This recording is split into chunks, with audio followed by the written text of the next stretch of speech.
What's going on, everybody? Mortem here, this time bringing you a look at Slay the Spire 2, which is not the kind of game I would normally take a look at or play, really, as it is a roguelike deck builder. And yet, Slay the Spire 2 released into early access a few days ago on the 5th of March, and people have been talking about it since, which got me interested because people have asked me before to play Slay the Spire, and given all the buzz around this game, I admit curiosity got the better of me. I decided to go ahead and kick the indie devs on this one, the $25 entry fee, so to speak, so I could check out and see what this game was about for myself, if nothing else. And much to my surprise, I had a lot of fun with this. This is actually pretty cool. I can see why people enjoy it, as I had only intended to play it for a little bit, and the next thing I know, a couple hours had gone by. And like many a game in this genre, it's doing a lot of fun stuff to vary up your different runs through the various levels of the Spire, giving you unlocks and stuff along the way, so mechanically speaking, it is both really fun to play and also not exactly difficult to wrap your head around either. But let's talk a little bit about it. So as I mentioned, this game is in early access, so keep in mind you may want to provide feedback or whatever if you play it for yourself, and there are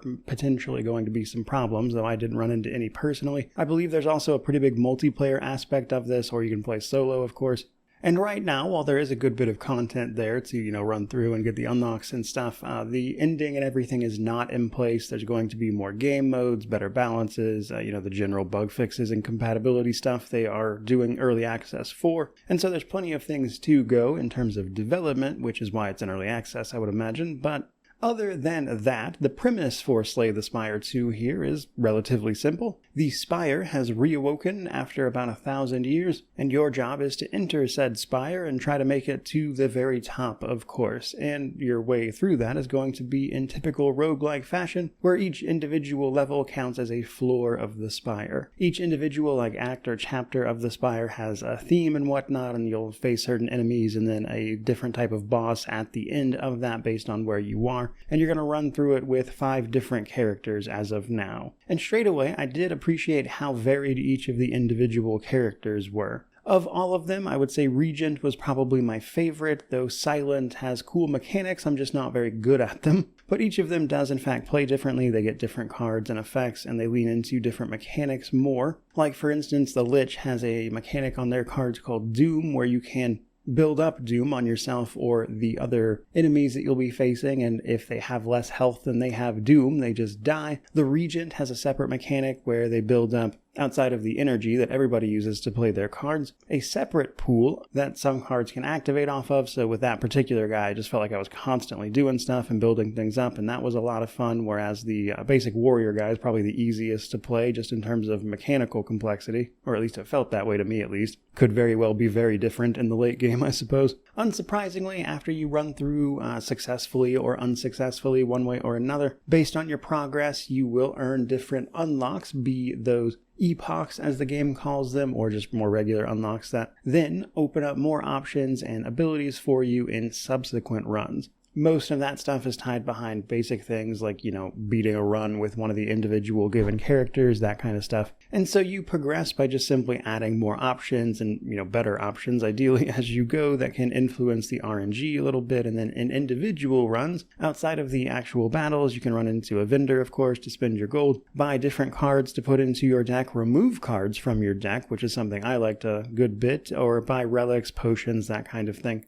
And when you start combining all that together, I will say probably my favorite bit of playing this for myself is you do have a substantial amount of control over what is actually happening, even when there is obviously quite a bit of RNG at the same time. But as mentioned, not a terribly difficult game to wrap your head around one way or the other. In the individual fights or combat encounters you find yourself in, you have a pool of energy in order to play your cards, which cost various amounts of energy. As you would expect, there are all sorts of cards, artifacts, and things like that, rewards you can get that will affect all of this stuff. It's possible to increase that energy, but every turn you'll draw some cards, and then you'll use the ones you have energy for, and you'll you'll discard whatever you don't use outside of, card effects that specifically say you're not going to do that. Like, for instance, the Lich guy can get some cards that have a retain effect that prevents you from discarding at the end of your turn. And what this actually means is that you're going to be cycling through a lot of cards, and things like card draw or pulling from your discard pile, that kind of thing, come up a fair bit. Now, a curious thing that the enemies will actually do is hit you with status effect cards, which are typically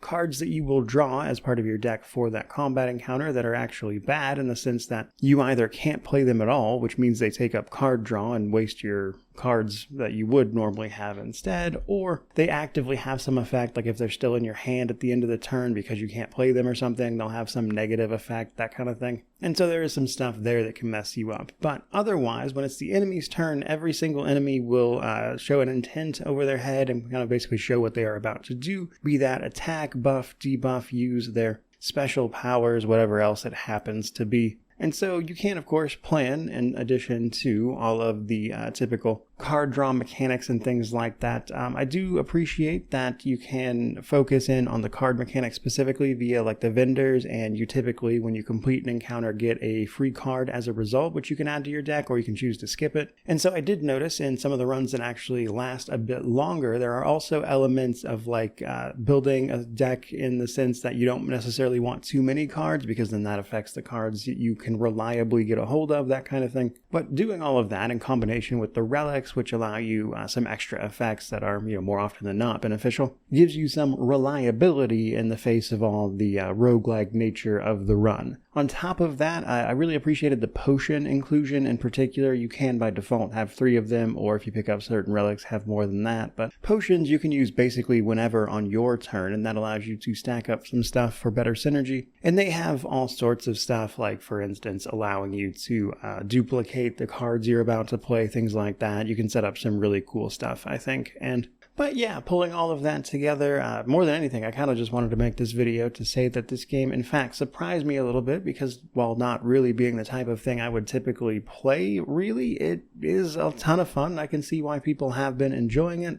And while I don't particularly have any more plans to play this farther, depending on what they wind up doing with the early access and updates and everything, I may well jump back into it in the future now. But ultimately, we'll simply wait and see what happens. Though for today, that is pretty much going to do it. Certainly hope you enjoyed the video. If you did, by all means, like, comment, subscribe, all the YouTube jazz. I would genuinely love to know what people think, if you've been playing this for yourself, or if you're waiting for launch to jump in, I suppose. But either way, this was a fun little side quest for myself, at least. But regardless of any of that, truly, just thank you so much for watching. I really do appreciate it. May you wander in wisdom and have an amazing day.